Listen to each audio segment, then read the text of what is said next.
नाज़रीन, हैदराबाद मां crime reporter Ali गुल जोखियो जी रिपोर्ट मूजिब हैदराबाद अॼु 16 अप्रैल अरबा ॾींहुं जसकम शहीद बशीर खान पारां अलामती बुख हड़ताल प्रेस क्लब टंडोअला यार अॻियां कई वई, जंहिंजी अॻवाणी जसकम ज़िले जनरल सेक्रेटरी अब्दुल हक मल्ला, वकार बोज़दार निसार मंगसी, जे प्रकाश ऐं राजा मल्ला जी अॻवाणी में कई वई। उन मौक़े ते मीडिया सां ॻाल्हाईंदे जसकम ज़िले टंडोअला यार जे जनरल सेक्रेटरी अब्दुल हक मल्ला चयो त 10 अप्रैल खां जसकम अॻवान डॉक्टर नियाज़ कालाणी ऐं समन असांजा साथी केनाल ख़िलाफ़ बुख हड़ताल वेठल आहिनि। अॼु 7हों ॾींहुं आहे, को बि रियासत जो नुमाइंदो लड़ी न आयो आहे। हिन चयो त सिंधु दरिया मां को बि केनाल ठहण न ॾींदासीं ऐं न ई संदन जूं ज़मीनूं ॾाढियुनि खे ॾियणु ॾींदासीं। असां अञा ताईं 8 महीननि खां पुरअमन एहतजाज करे रहिया आहियूं। हिन चयो त जेसीं ताईं हिक बि गैरतमंद सिंधी ज़िंदा हूंदो, केनालनि खे ठाहण न ॾींदो। पूरी सिंध सरापा एहतजाज आहे,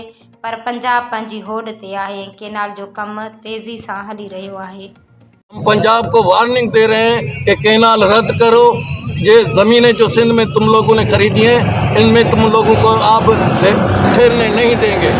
कुछ भी हो जाए, हमारा बच्चा बच्चा मर जाएगा, मगर एक पंजाबी को, एक मिलिट्री को इस ज़मीन को आबाद करने नहीं देंगे।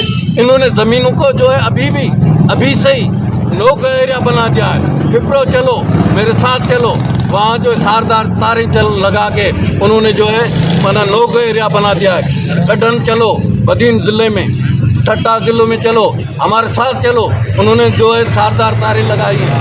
DHA में चलो, सिंधी की जो है आने की ममनू बंद है, सिंधी का आना बंद है। हमारी धरती पे हमें नहीं चलने देते हैं, हम इनको कैसे ठहरने देंगे। ये कहते हैं कि भाई और भाइयों से नफरत करते हो। नफरत तुम लोगों ने की है, हम लोगों ने नहीं की है। तुम लोगों ने हमारा सब कुछ लिया, हम खामोश रहे। तुमने तेल लिया, गैस लिया, कोयला लिया, पत्थर लिया, बेट लिए, सब कुछ लिया, हम खामोश रहे। मगर अब जो हमारे जीने का वाहिद जो आखिरी हल था पानी, वो भी बंद किया। अब पानी के लिए हम जो है मरेंगे या मारेंगे, नहीं छोड़ेंगे। जी